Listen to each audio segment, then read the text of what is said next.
Good morning, everyone. Welcome to Sunrise Daily.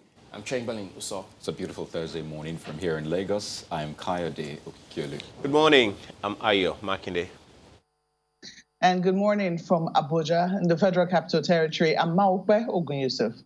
Well, yes, indeed. Take a look at the recently released NCDC figures. We've got 348 new cases released, and that's spiking now, taking us to 11,166. But the deaths, you see there, 315 of them. But interestingly, in this breakdown, you get to see Ebonyi is recording 23 cases. And you know that some of them then put in place some measures which were, you'd have thought if people stick with those measures, who knows, it will be controlled. But it turns out that they have 23. I think this is the highest case they've had in recent times. Then Rivers, which at that time had just one case, and now it's usually in double digits some days now. They've got 21 of them.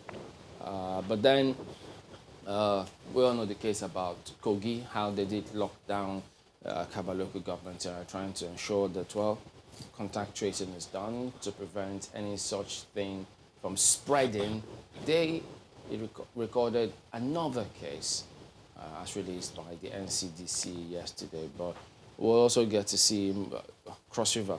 There you go. A little more tests has been conducted there, but well, but there are big questions about what we see moving forward, which we'll talk about soon. How Gombe, the kind of concerns that they do have at the moment, because they also did record some cases. They've got 5 cases, but we'll talk about some of those 5 cases in a moment. Because at the moment, well, actually, they're talking about fears of community spread of the coronavirus in Gombe State. Now, they admitted one of the directors in the government house, a member of the task force, also died due to complications from the virus. But the state task force, therefore, ordered the closure of the office of the secretary to the state government for fumigation and contact tracing of everyone that had contact with the late director.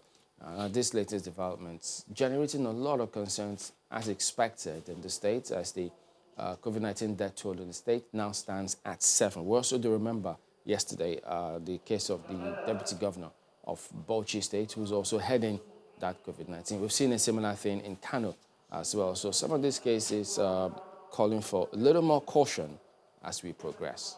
Yeah, and I know that at this point, the PTF says time and again that states are free to choose what approach works for them. But, you know, like Mark, we always say, states should only be allowed to, put in place more stringent measures compared to what the PTF has put in place, because that is perhaps meant to be the minimum standard. So you should do better than that. But over time, we have seen states take different approaches. Take Kogi, for example. According to the NCDC, 3 tests have been conducted, and 3 of them have turned out positive. So that's a 100% chance of basically getting coronavirus based on the test. 3 tests, 3 positives. And I recall Sweden of recent.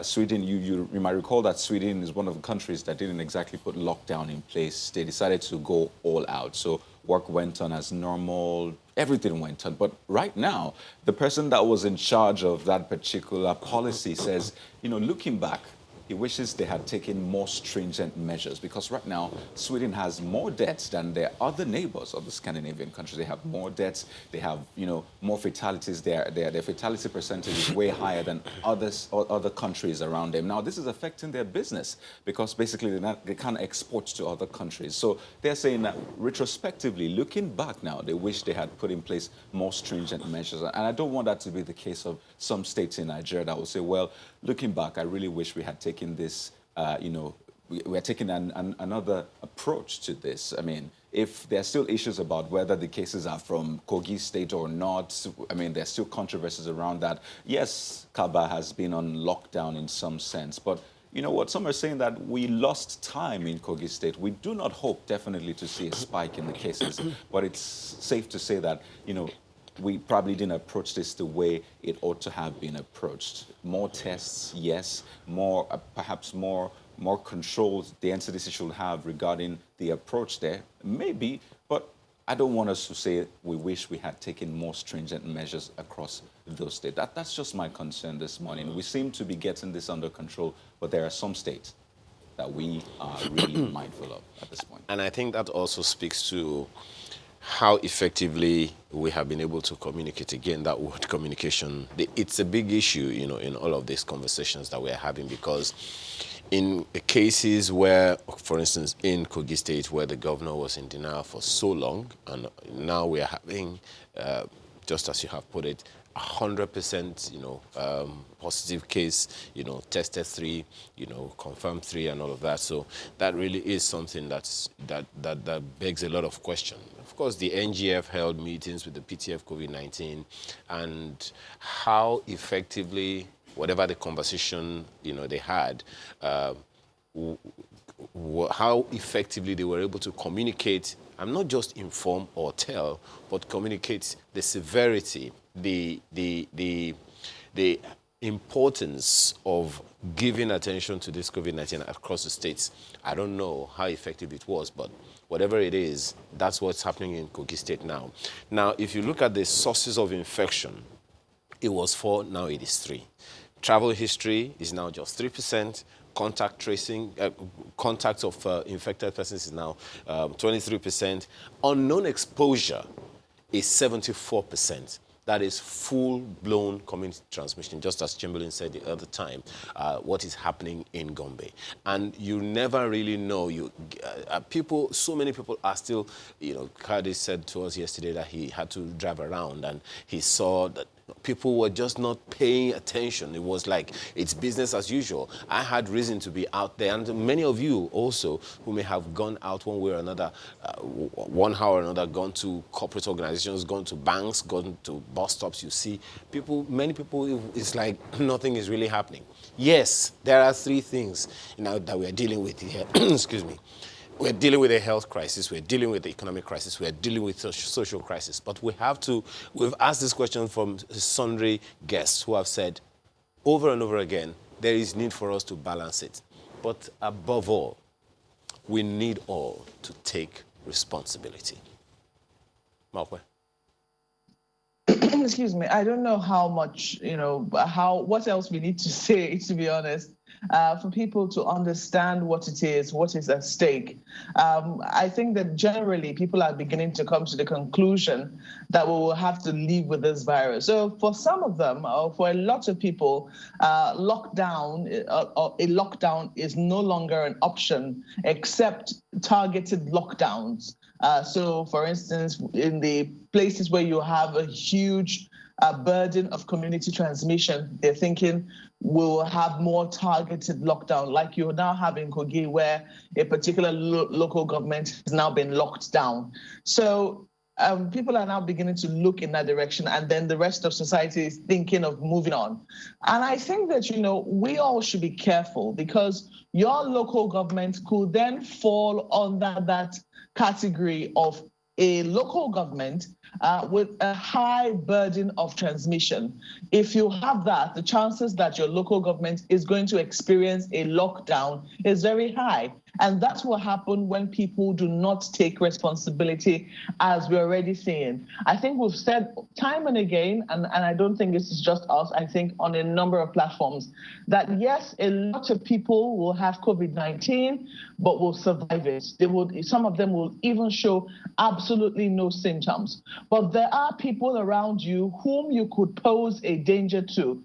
People who are elderly, people who have underlying health conditions, people who could be vulnerable to that particular disease, which you are carrying around and know absolutely nothing about. And so there are huge questions as to how we're behaving as responsible human beings. First, you have to take care that you're not one of those contributing to a high burden of transmission in such a way that you now endanger your own local government. That's one, because if we're talking about livelihoods and, well, let us live life anyway, you have to put that in mind. And then you also have to put in mind the fact that you just have to be responsible. Our health workers also, we must consider them. If you look at a lot of Western countries, the people that they worry about the most, the people whom they have put in the forefront of this, of course they are the frontliners, but the people whom they have asked the generality, the populace, to consider more in terms of, their own welfare, their own well-being, their mental health, have been their health workers. So, we can have many more infections. I mean, I say, well, after all, people are not dying. If they were dying, it's okay. If they were dying, to be obvious, but they're not dying. So this is not exactly a deadly disease. It's not a death sentence. But there are people who will be stressed out looking after you. Why do we want to fall ill? It's like saying, I want to fall ill so I can go to the hospital. How does that even make any sense? I think that we should also, perhaps start a campaign to see how this is actually affecting the lives, how more and more people need to make sacrifices just so we can move about freely. And we shouldn't take that for granted. I don't know how much more we need to, impress this upon people, or what it will take for people to internalize this information. I think it's also important to look at the number of deaths. It's climbing steadily. Yes, people are not dropping dead, but we still have a huge number of people being discharged. You have over 3,000 people who have been discharged so far. But now we have 315 deaths. These are human beings. These are possibly breadwinners for their families, and their families have now been disrupted. So I think that, while we might say that, we've become so used to death now that, it almost doesn't mean anything to us. People are being killed on a daily basis in many parts of the country, for nothing. I mean, for no fault of theirs, they were not even sick. While we're getting used to those numbers, let us remember that these are just not numbers. These are human beings, and they would have loved to be alive. They might otherwise have been alive, but for COVID. So I think that, we cannot stress this more than enough. If you can work from home and it's safe for you to do so, please don't go anywhere. If you can, if you have to, please be mindful of the next person. It might not be for your own health. Think about the next person, who might not be as strong as you are, who could be vulnerable, or who could have vulnerable people living with him or her in his or her home. Let's leave it there now, gentlemen. All right, we're back in a moment. Join us again.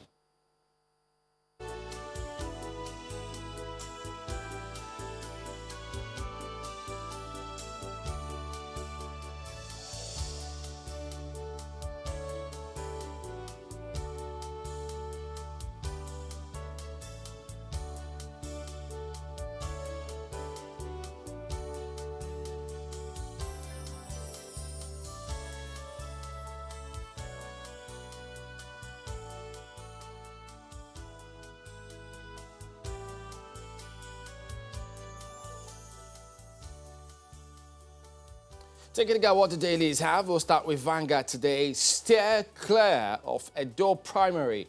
Obaseki tells Oshomole. Well, Clay Dafiud is still on from this headline. Look at the writers. Adds, I served him 8 years for free. He betrayed our cause. Denies obtaining PDP nomination form. Explains visit to Tinubu. So we're talking about Vanguard this morning, guys. So we might as well just see that. And then he can't stop Oshomole from primary. Osage, he's seeking attention with Shomole. So they just reflect all this back and forth between all of those there this morning. Unfortunately, another student, 18, raped to death in Ibadan. So this is making the rounds, as you see there on the front page. FGE refunds 148 billion naira, bars states from further repairs of federal roads. You see that here, then, okay, if you can't see that, all right. So there you go. And then Vanguard Sports, on the back page, you see Raw, nobody can dictate to me. Well, yeah, we heard that before. Vanguard just catching up with that. So that's Vanguard this morning. Well, up next is the Nigerian Tribune, the big story. Oshiomhole should stay away from June primaries. Obaseki explains why he visited Buhari. Tinubu submits APC nomination form, says, I can't join PDP. I recall that statement that every option is, how was it put? On the table. Well, apparently, he's saying, well, that's not at the table.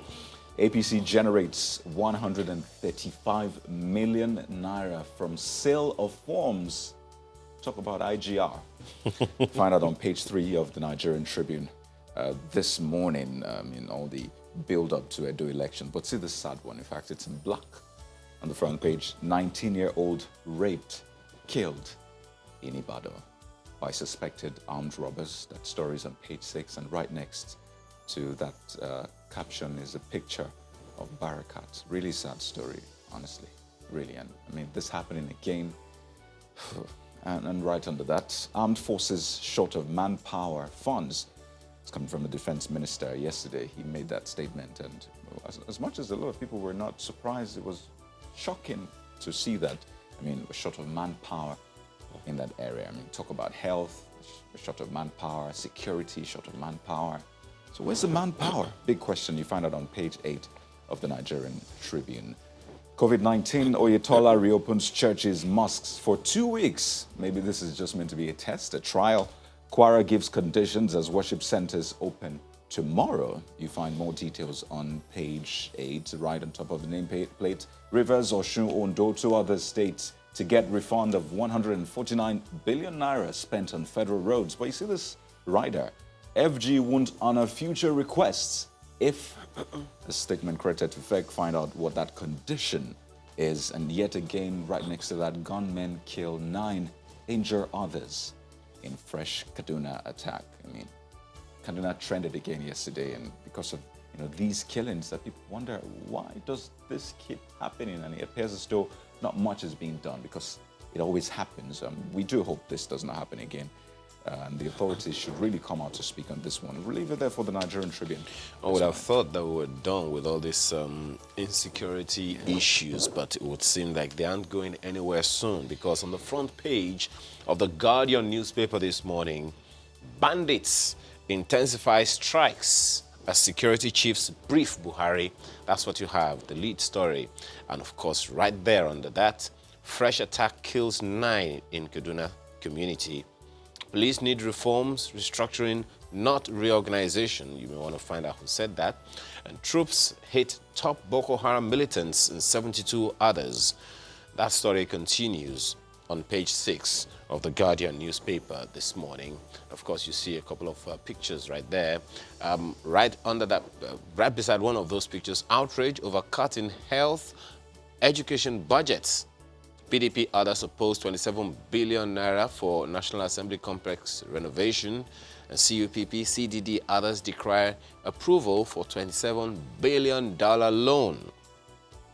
This just keeps going back and forth, but then the details right there on the front page of the Guardian newspaper continues on the inside pages. The sports page, Igalo, Greenwood, Sancho may end Man United's search for striker. That and a few others right there on the back page of the Guardian newspaper. Let's quickly take a look at leadership for you. And they are focusing more on the education sector. Proprietors, teachers lament continued closure of schools, says federal government must take over payment of their salaries or allow them return to classrooms. Okay, this is becoming a threat of some sort.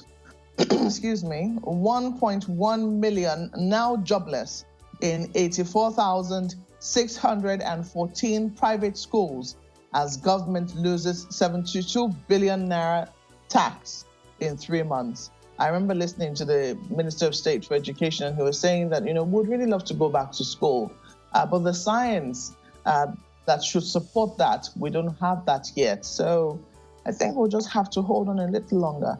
Page 4 is where we'll find details. Alleged 1 billion naira fraud. ICPC drops charges against ex-customs boss Diko. That's also on the front page. AGF takes over prosecution of kidnap kingpin Wadume. And you also see that story. Military kills top terrorist leaders, 72 fighters, as NAF records historic all-female crew on ISR mission. On the one hand, we record successes for female members who are making, or members of the female gender who are making huge strides in their lives and, making marks and inspiring people and inspiring their sex and their kind. And on the other hand, we still have cases of women who have been molested, of women who have been raped to death. It's such a very sad situation. I think we need to do a lot better. Looking at the bottom here, Orji Kalu finally regains freedom, leaves Kuje prison. Market optimism pushes oil price near $40 per barrel. So perhaps National Assembly will be saying, we told you, $28 is where we leave it at, not 25. If it's already going up to 40, who knows what could happen before the end of the year? Well, let's leave it there for leadership newspapers. Oh, take a look at Daily Trust now. Katsina peace deal with bandits collapses. How they frustrated Masari's amnesty program. Flashback on peace deals. What government must do to get it right. Experts. That's according to them. But then they give you some infographics about the banditry attacks in Katsina State this year alone.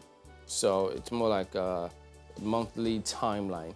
But if you look at that now, Sabua, Faskari, Malumfashi, Kankara, Danusa, Safana Dusema, Batsari, Jibia, those are the affected local government areas, 8 of them. I see why. And if you look at the monthly timeline, you see January, February, then March, of course, COVID hits hard at that time. And then April, and back to May. So month February and April, February 51. Then in April, 58 of them. So this raises certainly huge concerns on what really is going on that one. And then the focus on banks. I don't know if it will ever go away. 10 banks earn 22 billion naira on, guess what? Account maintenance charges. So when you see that text message drop on your phone about maintenance charges, it's how many naira? Few, but you know what they say about little drops of water. And then FG2 states no more refund for repairing roads. So you'll expect, okay, when you get to see the story, what then happens? Have they put in place measures to ensure that those roads are not in bad shape? Who knows? That's Daily Trust this morning. Well, that's where the Daily Times actually picks it up from with the big stories. States will no longer get refunds for repairing federal roads. That statement is credited to the federal government. I wonder what the state governors will have to say about this. I understand there might be some condition, but take a look at this. Approves refunds of 148 billion naira to rivers, Cross River, Ondo, Bayelsa, Osun. Says COVID-19 has attacked all its revenue sources. See that on page 2. And Senate queries CBN over $3.3 billion unremitted foreign taxes. That story starts on the front page, continues on page 4. Oof. Okay, let's see this one right under the big picture there. Jigawa to enroll 1,322 repatriated Almajiri into schools. Well, coming from the Jigawa state government. And Umai vows to waive immunity in alleged 2 billion naira agric loan probe. You know, that's been a conversation that has been on for a while now, the issue about immunity for state governors. Can they waive the immunity? Yeah, well, you can't waive the immunity unless you resign as governor. So you wonder how far this will go. Anyway. As long as you're a governor, the law allows that. So your pronouncement cannot waive it. You can't waive it up by just mere pronouncements. It doesn't happen that way. And he's definitely not saying he's resigning as governor. So immunity stands. Whew. All right, you see that on page 14? They can investigate it, but it can't be prosecuted. Wow. That's one thing a lot of people are asking to be reviewed. Well, you find more details on page 14 of the Daily Times this morning, as well as other stories quite interesting for you. But let's leave it there for the Daily Times. Yeah, so there you go. That is a look at some of the dailies here this morning. We're back in a moment. Stay with us.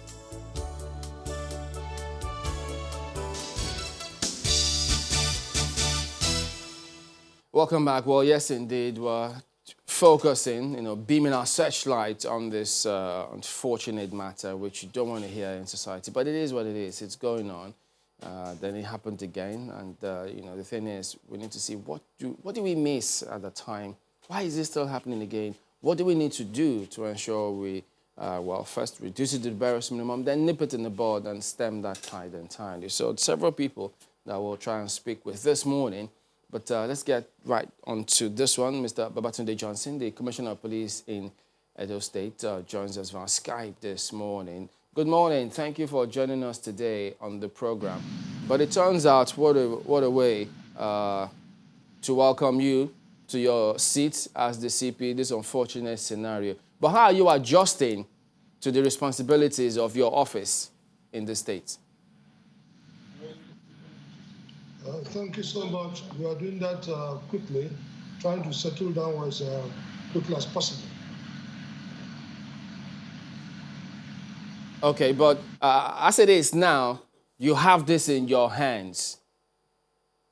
So give us the update. How are you approaching this matter? Currently, what the police is doing is to adopt and adapt intelligence-led, science and technology-driven investigation with a view to arresting all the perpetrators. And we are really enjoying the support, total support of the Inspector General of Police. Men of the homicide department of the Force CID have actually taken over the matter.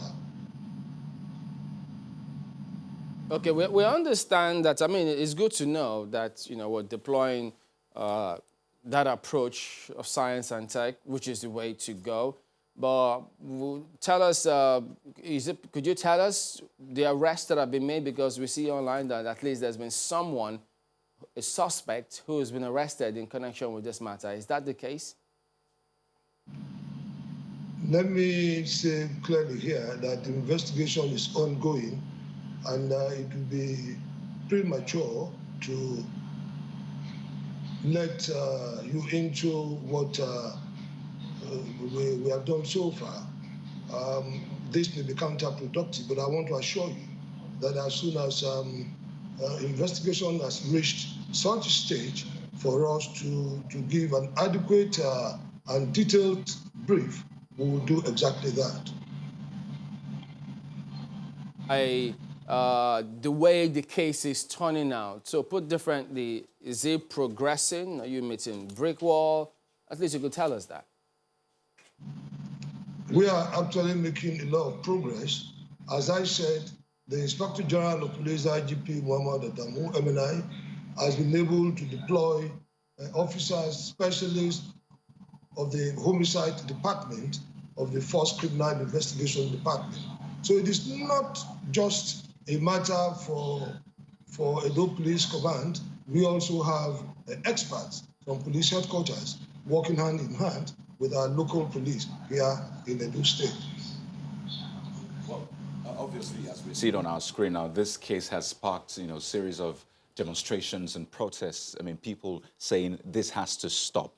End rape. Now you see students of UNIBEN, even the family members of late Uwa coming out to say, well, this is one too many. We need this to stop and we want justice for Uwa. But I also recall her sister was saying, one of her visits to the police was saying that when they tried to report that they had this issue trying to get police to spring into action, something like a mobilization fee was asked from her. And, you know, there's a tendency for this to discourage people that will come in future to come and report these cases. So the question is, what is being done, first of all, to ensure that does not happen again in terms of, you know, perhaps asking for mobilization fee? Because these are things we hear from time to time. So let's begin from there. To me, this is strange, very, very strange. Because no rational being will request for any form of mobilization from the relations of a deceased person. The lady in question was gruesomely murdered, and we are all parents. And to me, such a thing is strange. But let me quickly add that on our part, as members of the Nigerian police, we will leave no stone unturned to see to it that the perpetrators are arrested and, of course, are arraigned before competent, before the courts. Have there been similar cases of this kind of occurrence reported to the police maybe before or even after this? Because from the things that we have heard, and because you may also be aware that, you know, there have been similar cases reported in various other parts of the country, suggesting that this could be a ring of sorts, you know, happening. Have there been similar operations or similar cases reported to the police in Edo State, and are there measures to ensure that this kind of thing doesn't happen again? Crime, there is no society that is completely crime-free, and our approach to each situation depends, of course, on etiological factors in crime. We want to know what, of course, are the causal factors. If the causal factors will determine police action, that we will do. And for now, we are putting in place advocacy. We're trying to see what we can possibly do in the area of public enlightenment. We are equally trying to see what we can do in bringing in parents. The parents have a lot of role to play too in socialization and, of course, development of the young ones. So we are looking at all these things, and we are equally looking seriously at improving the existing police community partnership. And that, of course, is the essence of the current community policing philosophy of the Inspector General of Police. Now, well, you talked about causal factors now, and one that's a number of research have indicated has been responsible is this lockdown itself. You know, some have said that there have been an increase in cases of gender, sexual-based violence, and all of that. How are you approaching that? We are looking seriously into this, and necessary proactive measures, as I said, are being taken. But let me also add that as the lockdown eases, I think we will equally have to adapt to the situation, so that it's not going to be one straitjacket approach to fighting crime and criminality. I'm still concerned about the response of the police, and I'd like to go back to that previous question about, you know, our sister mentioning her interaction, what played out when she came to the police station about the mobilization fee. And I'd like to ask, have you investigated into this? What did you find out, and what is being done? Let me make this known to you that I assumed duty here just 24 hours ago, and I've been able to look seriously into what I have in the file, and also I've interacted with the homicide department of Edo State Command here, and I make bold to say that the mobilization allegation has not been proven. The mobilization allegation has not been proven, but I want to assure you, if proven, we'll do all within our capacity. We'll do all that is necessary to punish whoever has actually done that, and so that could serve as a deterrent to others. But let me say it clearly that allegation has not been proven. When you say the allegation has not been proven, on whose shoulder is it to prove that? Are you saying it has not been proven by the sister who actually made that pronouncement right there in front of police authorities? Or I don't understand when you say it has not been proven. On whose shoulder is it to prove that it really happened?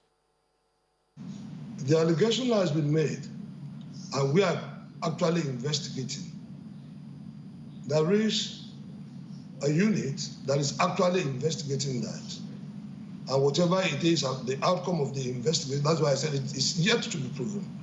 Whatever it is, the outcome of that will make it known to the public. Well, Commissioner, could you then tell us, if you could just, because you mentioned in passing whether or not someone was called and they demanded certain things. What is the procedure? Because there are many people who are still of that view that when they reach out to the police authorities for certain things, that they're usually impediments. What's the procedure when they reach out? How should they reach out? How do they respond? Is there any timeline? We expect members of the public to say something when crime is committed, so that by the time we receive timely information concerning the incident, then it becomes our responsibility to swing into action. We will not renege on our part to attend to matters, to attend to issues as promptly as practicable. Asking is that we also have heard cases, not just related to this particular matter, on several other matters that citizens have to call the police in. They allege, they say that they get some sort of response from police asking them for some sort of mobilization in that realm. So that's what we're asking. What is the procedure if police are called in for this matter? Are you working, or do you plan to institute a response time, within which the police will arrive at scene when called upon? I mean, for your tenure now as CP in the state. Thank you. We have public complaints platform through which members of the public who are not satisfied, who are dissatisfied with the services, can of course lodge their complaints. You try it, within 2-3 minutes, you will see immediate response. We have public complaints response units.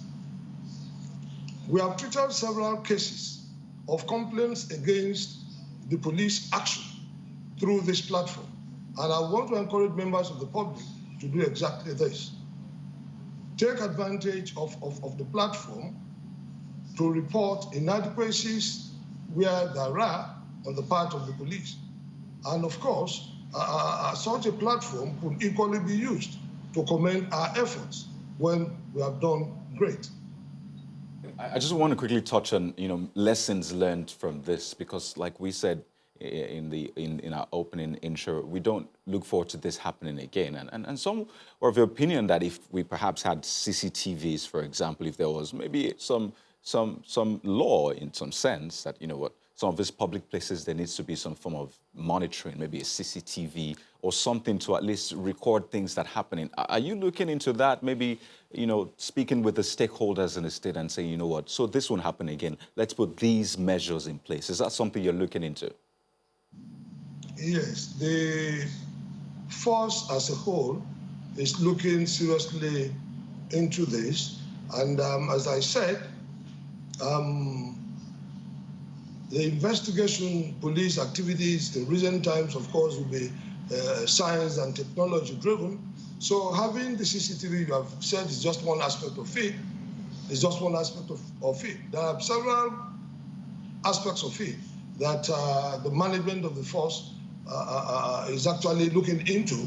And particularly, let me talk of Edo State here. We'll do all within the capacity to ensure that our activities, members of the public are so much involved. And that, of course, is the essence, as I said earlier, is the essence of the community partnership with the police. This will go a long way because the members of the public too will see themselves as participating in policing their own affairs, but participating in policing their environment. This is very, very essential. And this will equally encourage them, as I said, in giving information to us as at when due, as quickly as possible for quick response from the police. Intelligence, information from the public. I'm sure you know that one way to do that is to use social media, see what people are talking about on social media, the trends. And over the past couple of days, you must have seen that issues of rape has been, high on the trend list, especially people coming out to allege that this certain person raped this person, and then you see from time to time these names are mentioned. Is that something you're looking into, especially for your area? I mean, some of these allegations, is that something you're looking into? How can they be escalated such that they can be looked into appropriately? Currently, we have a unit that is looking into that, and we are collaborating efforts with other agencies to see that we're able to nip this in the bud. If someone, for example, some of these allegations that have been made on social media, how should they be escalated? That's what I'm saying. Because these things are just said on social media. You see the trend for a few days and dies down, and then it comes up again. So how should this be escalated? For as long as such things come to our knowledge, it becomes our own responsibility to conduct investigation. And what we will do more now is to ensure that we make public outcomes of such investigations. Because when some of these things we'll come in contact with on social media, information we got on social media and through some other sources are subjected to investigations, and we do not get back to members of the public, it will appear as if nothing has been done. But let me put this clearly, that we do a lot. No matter how small or trivial a complaint is, we subject such a thing to investigation, including complaints against police action. So the area of sexual abuse, the area of offenses related to sexual offenses, we do not handle such of investigation with levity. There is a department for that, and as I said, we collaborate efforts with some other relevant agencies, but from now, we'll do all within our capacity to make public what our investigations are. Mr. Babatunde Johnson, we do thank you very much indeed, because, I mean, the eyes of the country will be on the police to ensure that they solve this matter as quick as possible. Thank you for your time and all the best. Thank you. All right. Well, yes, the Senate did also wade into this matter. It was mentioned on the floor, and we have the senator who did come up with that, Senator Sandy Honor. He joins us from our studios in Abuja on the same matter. Good morning, Senator. Thank you for joining us today on the program. We've seen some of the preceding matters, some of the cases you mentioned. You moved that motion. How frustrating is this for you? Not just frustrating, Chamberlain, but very frightening. I say so because the cases reported are the very few ones.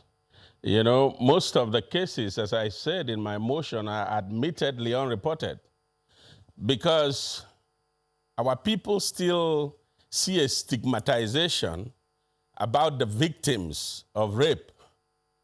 And I think, and many right-thinking Nigerians believe, that the stigmatization should rather be on the side of the rapist. So parents, leaders, church leaders, teachers should be able to socialize and conscientize the girl child sufficiently to understand that the stigma is not on their side. The stigma is on the beast, you know, masquerading as rapist, who ought to be tamed for these dastardly acts on the girl child. Okay, but as it is now, when you talk about violence, I mean, gender-based violence, and then the laws, yes, the Senate is a starting point, but there has to be that collective effort across board. How optimistic are you that we can get there? Well, there is a raging argument as to whether the laws are sufficient or insufficient. There are some who believe that the laws, as they are sufficient.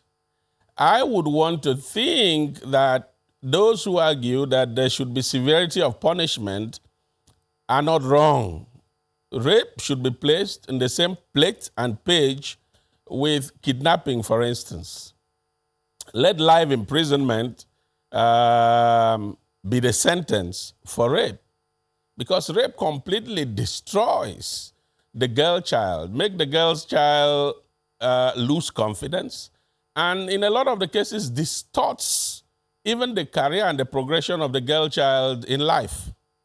While arguing that such severity does not necessarily eliminate crimes, if not armed robbery and kidnapping would have stopped, but you cannot also say with certainty how much of a deterrent that severity has been.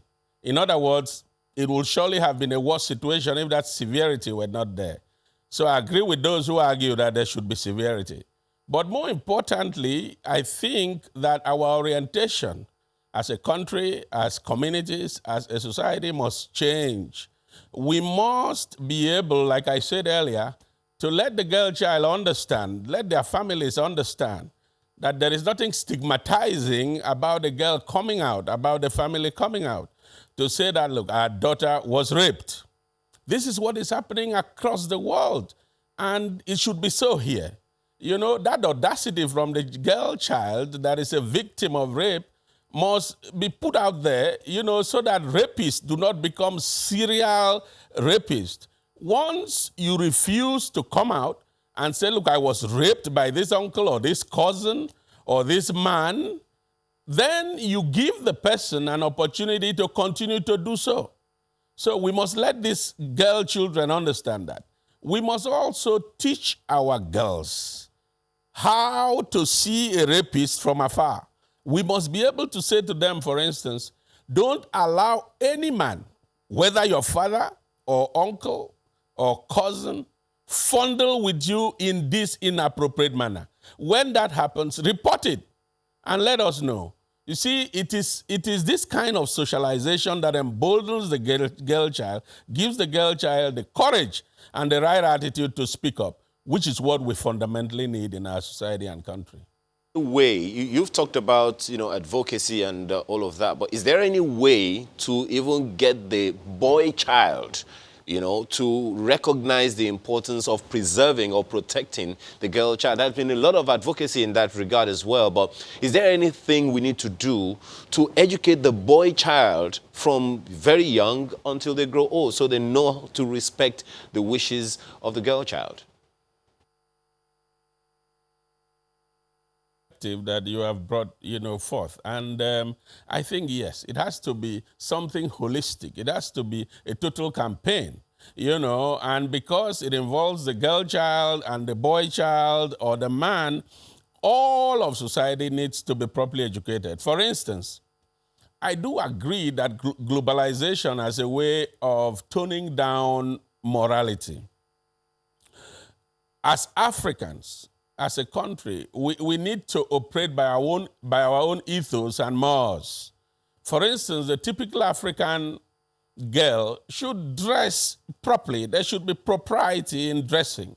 You don't globalize to the extent of aping what is clearly offensive to us as Africans. You can't be showing parts of your body that are not supposed to be shown.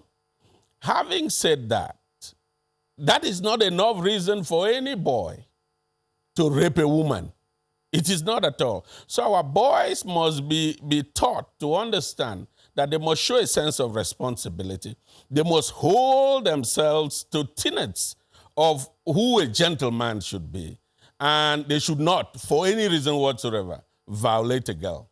Rather, if you want to be a proper gentleman, your gentlemanliness is seen in your capacity to protect and nurture the girl child.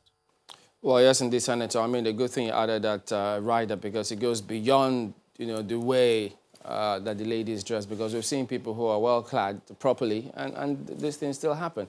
But yes, we may be ending the conversation now, but I think it's something that ladies in IDP camps, yeah, in the north with all their hijab.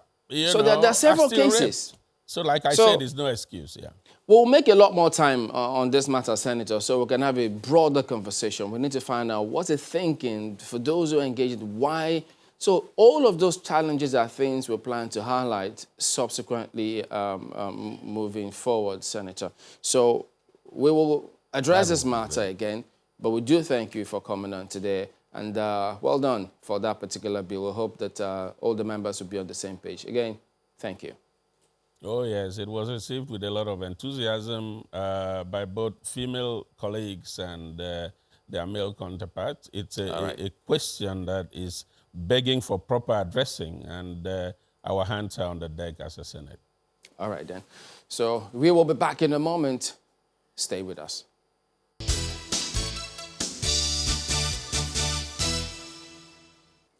Welcome back. Well, now we do have Mr. Olamilekan Adigbite, who is the Honorable Minister for Mines and Steel Development, joining us on my studios in Abuja. Good morning, Honorable Minister. Thank you for joining us today on the program. Thank you so much. I mean, tell us this. I mean, I know that you were a commissioner, now in that position. And there are usually different expectations from people when you are in certain offices. Has anything changed for you, besides mentioning the KPI that the president gave some time ago? Well, it's still service as far as I'm concerned. You're now on a bigger stage, a bigger platform, and you have to deal with many more people. That's just the difference. It's all service, public service. And of course, you put in your best and try and achieve the best you can. Now, speaking about the requirements, what you need to do, there's a lot of focus on the country trying to get revenue from alternative sources. I know, yes, you did have certain things you wanted to achieve getting in there, but how are you adjusting to this fresh demands, COVID, and what the nation will expect from several other ministries, including yours? Well, the mandate of the Mr. President gave, ab initio, is to diversify the economy through mines and steel development, diversify the economy, create employment, and of course, generate revenue. This, of course, is still constant. And going forward from now, we're going through that on a five-pronged thing. The first one is gold. Second, it's artisanal mining. Third, downstream sector. That's the downstream sector policy. And of course, fourth, artisanal miners. And fifth, Ajaokuta itself. These are the major prongs. Sorry, I think I mentioned artisanal mining twice. That's NIMEP 2. That I meant to bring it as number 4. And number 5 is Ajaokuta itself. These are the 5-prong issues going forward, especially with the COVID. These are things that have been in the offing. But now with COVID, we need to accelerate and move faster. With gold, that's the first thing. Because of COVID itself and the effect on the economy around the world, everybody is now seeing gold as a safe haven, to put their money. Hence, the price of gold is going up in the market. And Nigeria has plenty of this. So those activities that we had planned before, we are moving faster ahead with them. One of that is the Presidential Artisanal Gold Mining Initiative. It's called PAGMI.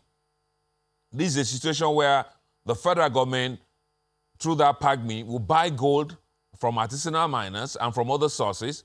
And of course, the Central Bank of Nigeria is the off-taker of the gold. They keep part of our reserves in gold. That's the first thing. And of course, this will create employment for people, because now people that are mining this gold, we are giving them a platform where to sell legitimately. They sell to us. Of course, we'll refine it and sell to the CBN. CBN is ready to buy at the right price. That's the international price. So that's as far as gold. Also, we have licensed 2 refineries in Nigeria to refine gold. These refineries, once they come on stream, I think by the end of this year, and early next year, the two of them should be on stream. They will buy gold locally. Even the activity of the refinery itself will create employment for people. So gold activity generally is going to be tied back to creating employment and, of course, generating revenue for government. That's the first thing post-COVID. Sometime next week, I think Tuesday, there's going to be the launch of the second refinery. That's Dukia Gold. The first, of course, is Kian Smith, which is based in Ogun State. That's as far as gold is concerned. And then we're going into downstream policy. The downstream policy is essentially that, as it were, we export our minerals and as ores. That's raw. Whatever they get from the ground, they just export like that. This is something we have started since I came into office. A beneficiation policy, which of course will create more value for what you are exporting. If you are mining tin, instead of exporting the raw ore, of course you're going to export the ingots. This, of course, will create employment in that process. And what we are doing by this is creating clusters around the mining centers. We'll put the infrastructure there for them. And, of course, the private sector entrepreneur can come in and put those facilities there. Roads, power, essentially, because most of this beneficiation thing requires power. So we're going to put this infrastructure there in the clusters.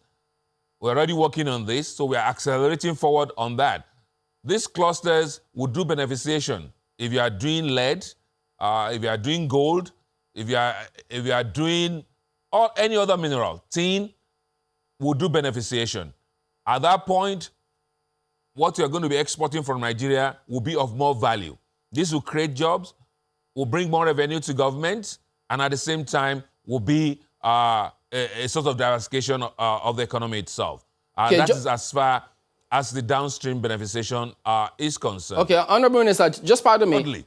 Just before you move on to the other points, that four-prong or five-prong approach that you mentioned, let me follow up on that. This first point you've just made now. Speaking about entrepreneurs coming in, yes, it's a very huge sector, but what is the current position now about mining licenses not being able to be used as collateral as is done in other hubs across the world? Well, you need to get it right. The license itself is not enough, even anywhere in the world, to be used as collateral. Mining is all about data. The data is what tells you what is available below the ground.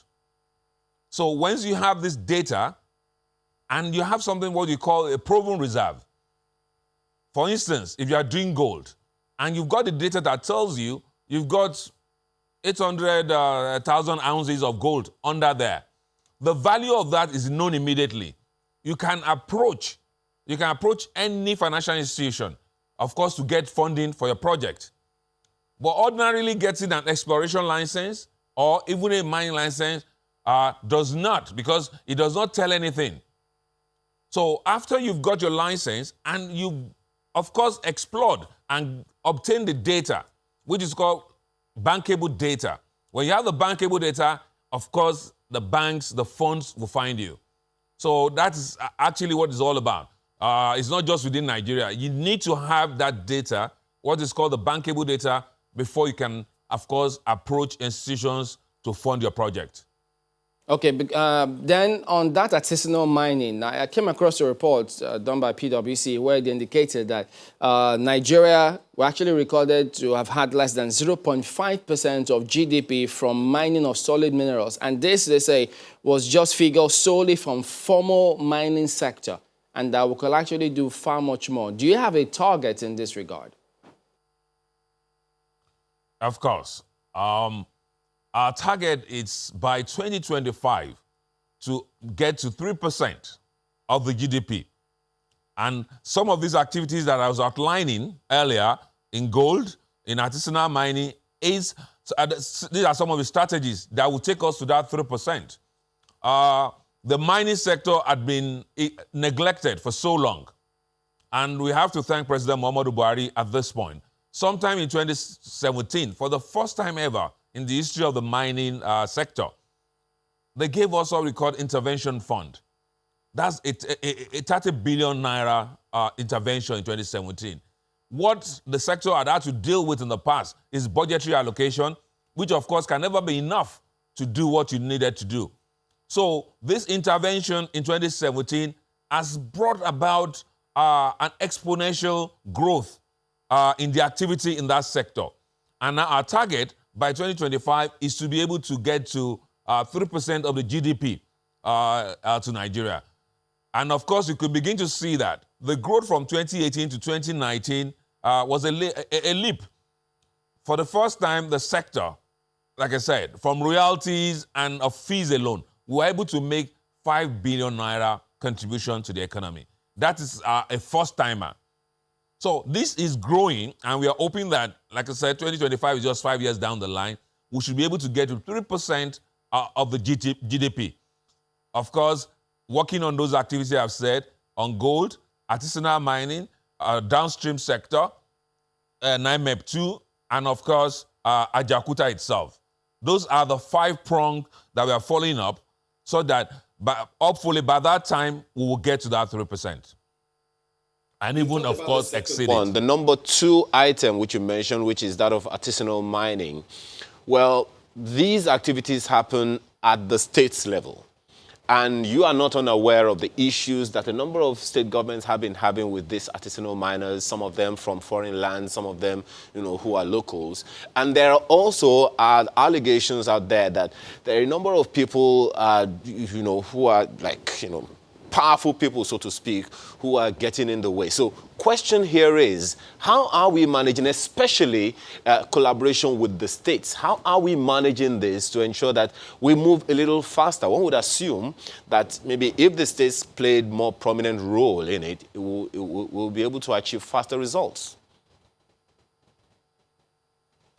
Well, let's say this. Nigeria as a geographical entity, of course, is split up into states. So the activities, of course, will have to take place in a state or, of course, in the Federal Capital Territory here, which, of course, happens. Mining itself is on the exclusive list, just like oil and gas. So it's administered by the federal government. But at the same time, state governments are allowed to participate in mining, but not as not as government itself. They form what you call an SPV. States are encouraged to form companies who can approach the mine sector as a corporate entity, not as government. And of course, I dare say every state in Nigeria has this company. They have one mining company already that's already incorporated. And of course, they are working with us and we are helping them along. When they come to the mining ministry, of course, they come for licenses within their jurisdiction. They want to mine so, they want to mine such. So it's already happening. There's that cooperation between the states and the federal government. But they don't come into mining as government. They come into mining as corporate entities, which of course the states are allowed. And we're having a very good cooperation from the states on this level, and things are working for us. What you may want to say is that for now, because mining has stopped for a while in Nigeria, mining was, before oil and gas came in, mining was the main thing. Then with oil and gas, we moved away from mining and we're coming back now. Mining is essentially artisanal based in Nigeria now. The artisanals are Nigerians. No foreigner is allowed to be an artisanal miner in Nigeria. So if any foreigner is participating in artisanal mining, it's illegal.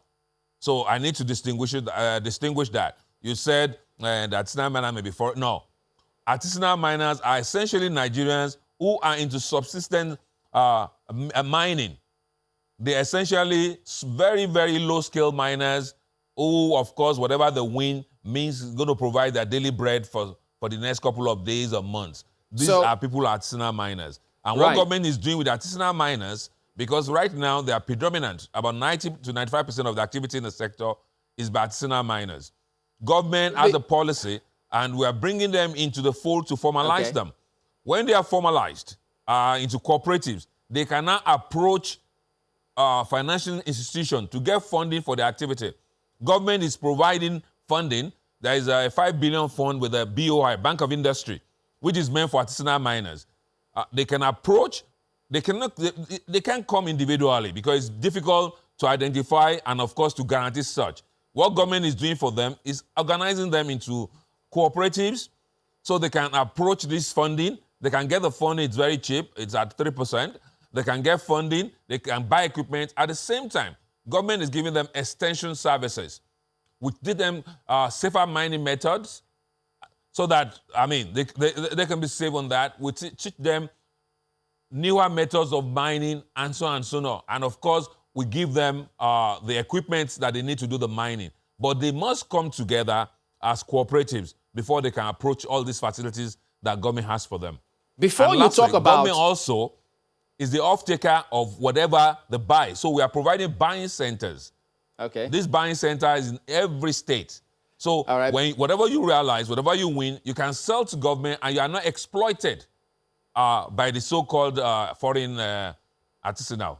Good to know that. So before you talk about Ajaokuta, which is the other part of what you're going to speak about, tell us what is going on with all the reports we've been hearing about Chinese illegal miners and those who you say were powerful interests who were working alongside that. What's being done to stop all of that? Well, once again, I must say, give kudos to President Muhammadu Buhari, because part of the funding that was extended to the sector in 2017, through that, we created what you may call mines police. There's a special surveillance task force that has been created. Of course, a lot of vehicles and infrastructure were acquired for this task force for us to be able to go after these illegal miners.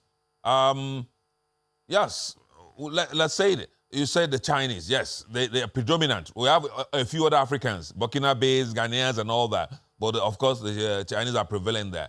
What they do essentially, these illegal miners, is they ride on the back of artisanal miners. They come in where the artisanal miners have their activities with the promise of equipment, funding, and all that. They commence their illegal activity. And of course, they do exploit our people because they do not buy their wins at the right price. And that's why government is countering with all these measures. We are providing funding for equipment. We are providing buying centers where you will not be cheated. Whatever you win, whatever you realize, you can bring to the buying centers and government will buy from you at the correct price. So that's what we are doing, some of the measures to counter these illegal miners. And of course, we are going actively after them. You realize that mining occurs mostly in remote locations, sometimes inside very deep bush, jungle and all that. So forest. So once we have an inkling that something is happening there, we have what we call the Federal Mines Officer, which is the head of the activity for the mining sector in every state. So the ministry has the Federal Mines Officer in every state. So he's in charge. If anything is beyond this level, he can contact the head office, and of course, the surveillance task force will move against such people. We are also getting cooperation from the state government to tackle illegal mining. So, the state governor being the head of the security in every state, of course, helps us in terms of forces. They provide police force, civil defense forces and all that, and they help us to arrest these people wherever illegal activity is taking place and it comes to our knowledge. So these are some of the forces. While we are trying to flush them out through the surveillance task force, we are also giving incentives to the artisanal miners to dissuade them from cooperating with illegal miners. So basically, these are the two-pronged approach. Okay, let's see how much we can cover regarding Ajaokuta. There's been a lot of talk, expectations about it ever since you came into office. A few months have passed. What is the new thing about Ajaokuta? Well, Ajaokuta is on course because we'll probably bring this on before the end of the tenure of President Muhammadu Buhari because it's a game changer. It's a big employer of labor by the time it comes on. So that is why there's a concerted effort this time to make sure that we realize Ajaokuta because it would dovetail back into, like I said, the mandates you are given. Apart from diversifying the economy, it will create a lot of employment, also generate revenue for government. As it were, starting from the bilateral we had in October last year in Russia during the Russian African Summit, Mr. President and the President of the Russian Federation, of course, had an agreement on a government-to-government basis where the Russian government, being the original builders of Ajaokuta, will come back and help us to complete whatever is left there. Of course, do some audits. Maybe some of the technology needs to be replaced. But essentially, Ajaokuta, if you go to the plant now, it's okay. Rather than people saying that nothing is looted, the plant is there and is running fine. They do a lot of dry run. But the Russians will come and, of course, help us to complete Ajaokuta, like I said, on a government-to-government basis. And that process has started. Even as we're speaking, we should have had these people on ground now for the technical audit, except for the COVID. They were supposed to come in late February to start the technical audit. The technical audit will lead to a concrete document, a sort of BEME. That's the Bill of Engineering, Measurement, and Evaluation. That is what gives you a concrete document that says the resuscitation of Ajaokuta will cost X amount. That is what they're supposed to do after the technical audit. Unfortunately, the COVID restriction and, of course, the lockdown in the airspace has prevented that from happening. As soon as this is lifted all over the world, these technical people will come in, they'll do the technical audit, the evaluation, and then we can take it from there. Once we have the evaluation, we already have pledges. Afrexim Bank and the Russian Export Center together have pledged a sum of 1.45 billion. Afrexim Bank, 1 billion, and the Russian Export Center, 450 million. This is a sum that is marked. So we have a firm pledge of funds. We are waiting for the evaluation, and then, of course, the work can start. As it were now, a lot of work is going on. We've had meetings at the Cairo office of Afrexim Bank, where the Russians were also there. That was sometime in February. And, sorry, that was in March, early March, not February. We've had that meeting, and now the Ministry of Justice, which of course is also represented on the team the president set up, they are looking at some agreements. The Ministry of Finance, they're also on the team that Mr. President set up, are looking at some of the figures. So work is going on both sides, and as soon as the lockdown is over, the technical people are able to come in, do the evaluation, and then we can make progress. And we are praying and hoping that we can achieve Ajaokuta itself to produce steel within the next 2.5 years. Just one more thing, Minister, before we go. We've seen several reports. I mean, this has been on for a while as well. So are you aware of the certain case concerning a certain Dr. Ruben Jaja, the president of BFI Group? He says he has a judgment against the federal government and the BPE about Alscon since July 6, 2012. And he says even till today, that even the current BPE have been frustrating efforts to hand over Alscon to him, that they had an SPA agreement and nothing has happened ever since then. Are you aware of that matter? Yes, I'm aware of that because the Alscon, that's the Aluminium Smelting Company of Nigeria in Ikota Basse, of course, belonged to the federal government, and of course, it was part of the privatization process that was done and all that. It's a long case, but let me just paraphrase. Dr. Jaja came with some group, BFIG, and when the advertisement was done, they came in, they won the bid. And he was given a time frame to pay 10% of the money agreed. Unfortunately, Dr. Jaja could not come up with the funding within the time frame. So it was offered to the reserve bidder. You know, when you do a bidding round, somebody wins, and of course, you always have a reserve position. Of course, he failed to meet the terms. This process, he was not satisfied. He went to court. The case went all the way to Supreme Court, and the Supreme Court said, okay, please, because of some excuses, whatever, offer it to him again.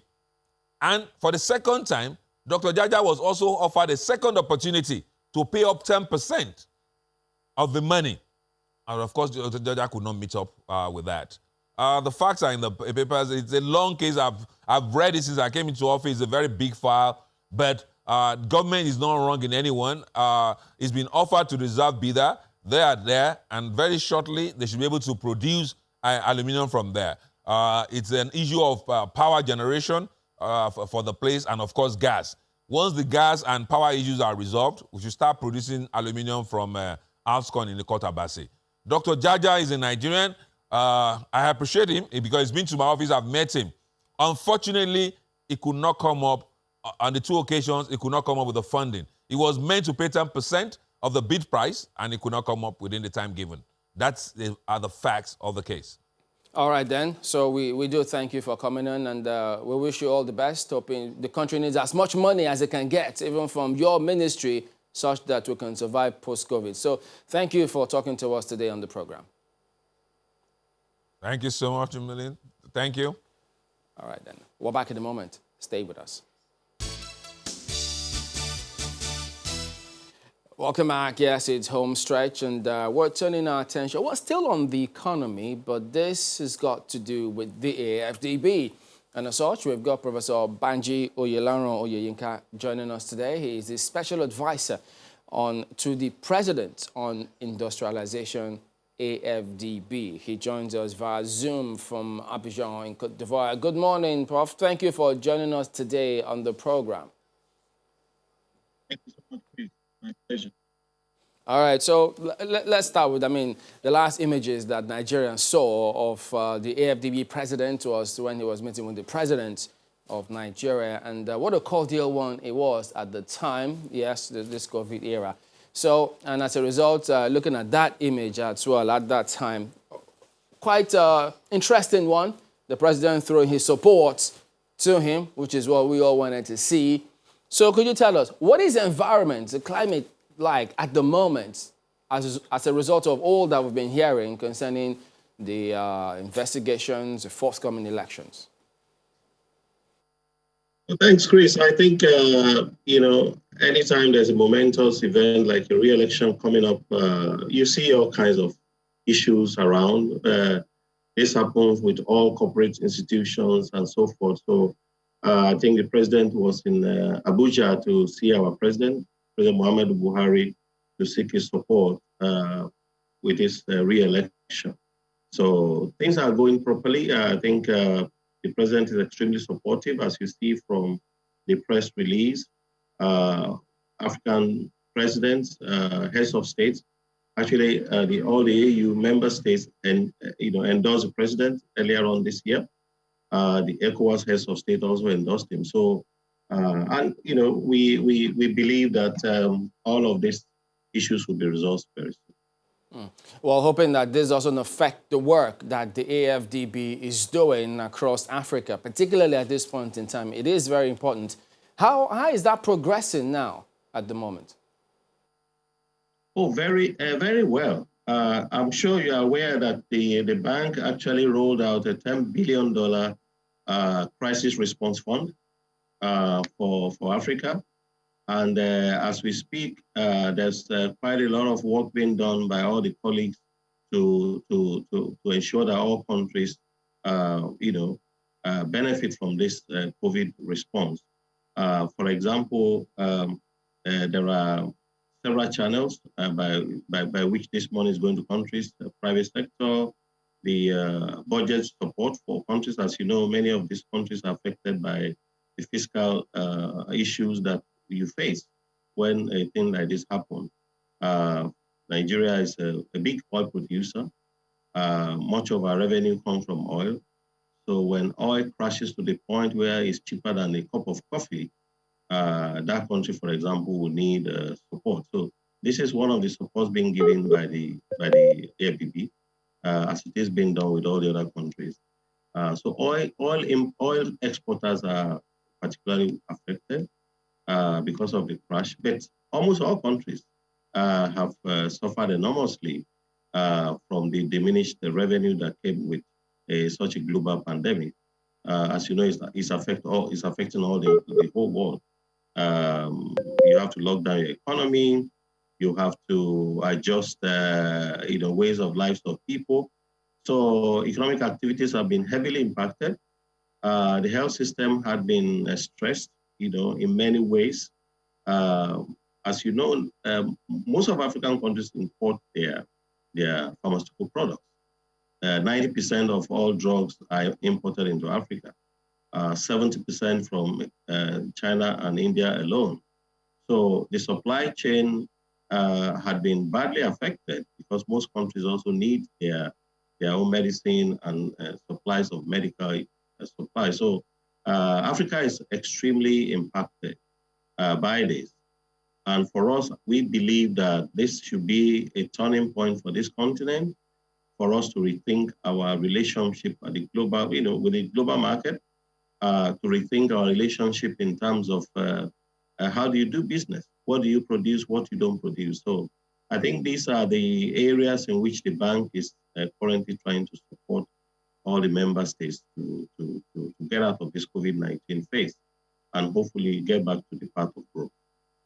I'd like to latch on that point you made, because as much as this pandemic is ravaging the world, some are saying that this presents an opportunity basically for a lot of countries to hit the reset button and leverage on this and build up something that will last for years. Do you see any such opportunities that Africa can latch onto in terms of specifics right now? Do you see that?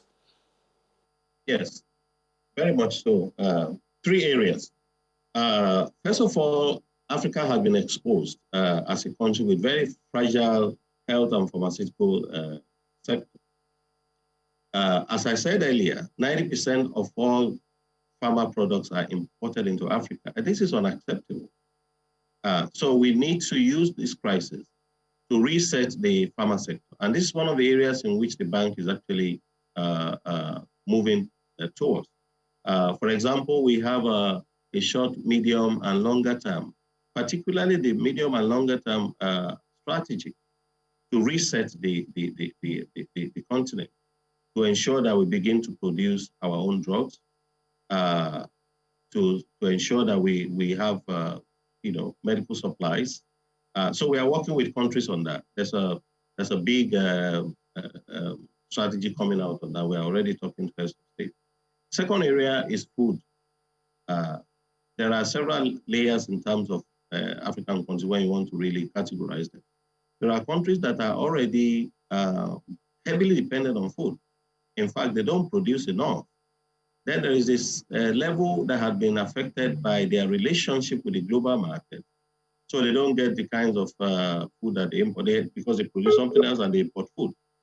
But there are countries also that are already fairly self-sufficient in certain areas of commodities. Those countries need to ramp up. Let me give you an example. 70% of trade in agriculture right now is actually in processed and semi-processed food. Africa is totally absent in that space. I think this is, for me, unacceptable. Again, we should see this as an opportunity to ramp up our value chains, to ramp up, as I spoke earlier with you sometime last year, what the bank is doing on the special agro-industrial processing zone, for me, is even more urgent now that we, as a country, as Nigeria, we begin to push harder to ensure that the country produces the food it eats, that in fact that we are self-sufficient in all the basic foods, rice, cassava, and so forth. We are the biggest producer of cassava. But again, the last part of it also is that we don't add value to what we produce. For so long, Africa has been known as a continent that supplies others with raw material. And you don't get wealthy by doing this. If someone take a ton of cassava and turn it into, for example, industrial starch or ethanol, that processor will get maybe 30 times more than you get by simply just exporting raw cassava to other countries. So these are areas in which I believe very strongly African countries need to reset. And I like your word, reset. This is time to reset our economy along food, along pharmaceuticals, along medical supplies, and of course, the whole health infrastructure, and to ensure that we begin to build structurally sustainable economies right now our economies are structurally unsustainable. When every time there's the global market, there's volatility, there is, a lack of market for oil, we all begin to panic. I think we need to diversify. And I think that's a big word for us now. And not just in words, but in deeds. We need to diversify our economy. I read sometimes somebody say, oh, Nigerian economy is already diversified. I think that's factually incorrect. When you depend just on one buyer buying your oil, you depend only on one product output, oil, and when trouble comes, you cannot shift the basket of products that you export into other areas, then you're not diversified. So there's a lot of work to be done in terms of local production to move beyond just raw materials and produce, all kinds of products to ensure that we stop the madness of imports. We need to change the profile of our imports also across all sectors. So I think this for me will be those big areas that I would like Africa to see a reset. But finally, also in our mindset, it worries me a lot that we don't have confidence in ourselves. I'm sorry to say this. Every time something happens, we are dependent on others. If I might just illustrate, sometime in 1970, India was as dependent on drugs as Africa was. One day they woke up and came up with this a bill called the Product Patenting Bill. And they decided that they are not going to allow the patenting of products, but patenting of process in India. So this was what led to generic capacity that India has now, to the point where 70% of our drugs come from India. So they woke up and they decided, look, we cannot continue to rely to buy malaria drugs, to buy this drug from somewhere else, particularly those ones you find on the WHO essential drugs list for malaria, for diarrhea, antibiotics, and so forth. Those very basic things. I'm not minimizing the difficulty of or the science of it, but we've seen it demonstrated by a country like India that over a course of 30, 40 years, they were able to reverse that trend. The same thing they did in the 60s. In the middle of the 60s, India used to be called a basket case. Every food, wheat that they eat is imported. In fact, they were actually relying on aids. They got to a point and said, enough. Enough is enough. And the Green Revolution that you saw in Asia was a result of that turning point, a crisis point, as we have now. And within, I don't want to go into details of the wheat revolution in India, but that was precisely what I was. So you see a country, within 1 decade, they took a decision for both agricultural products, and 10 years after, they took the same decision for drugs manufacturing. I believe the time for Africa has come. We need to have confidence in our own people, our engineers, our scientists, and begin to move the continent forward. And I believe that once you break that cycle, in one moment, as we have now, we'll be able to move forward. Okay, well, what you have just said now, especially about the Green Revolution and all of that, just reminds me of one thing. It's probably one of those, you talked about power, you've talked about pharmaceuticals and part of, the high fives of the AFDB, so to speak. But one of them that is critical, which is also a product of medicine, is food. I'm wondering if you would situate that Africa has more potential in the area of agriculture above every other thing else in the whole world. Do you see the potential of Africa being the feeding ground or breeding ground for food to feed the whole of the world? You've talked about the Green Revolution. You will also remember that in the late 70s, the military government at the time came up with Operation Feed the Nation. That was inherited to become Green Revolution in the Second Republic. But it would seem like after every government, there is a change, and then we are not able to sustain our agricultural drive, talking about diversification. How do you see us achieving that diversification sustainably? Thank you very much. This is, you are very correct. We have started many things and we never sustained them. We know, for example, the OBJ revolution on cassava, we saw Dr. Adeshina's drive for rice revolution. I think back of all of this is the dependency mentality that we have as Africans, whereby, in Nigeria's case, it's about oil. People take the least paths to wealth because we have oil. We don't make effort to develop it. Now, I think the time has come for us to revisit all of this. And the current government in Nigeria, you have to commend them for all the efforts to revolutionize agriculture. Africa should not be importing food. 65% of all arable land in the whole world is in Africa. And but beyond that, and let me speak to this. I think in the past, there are two things. One is the leadership failure to sustain the initiative that other governments have. I think this is something that we need to change.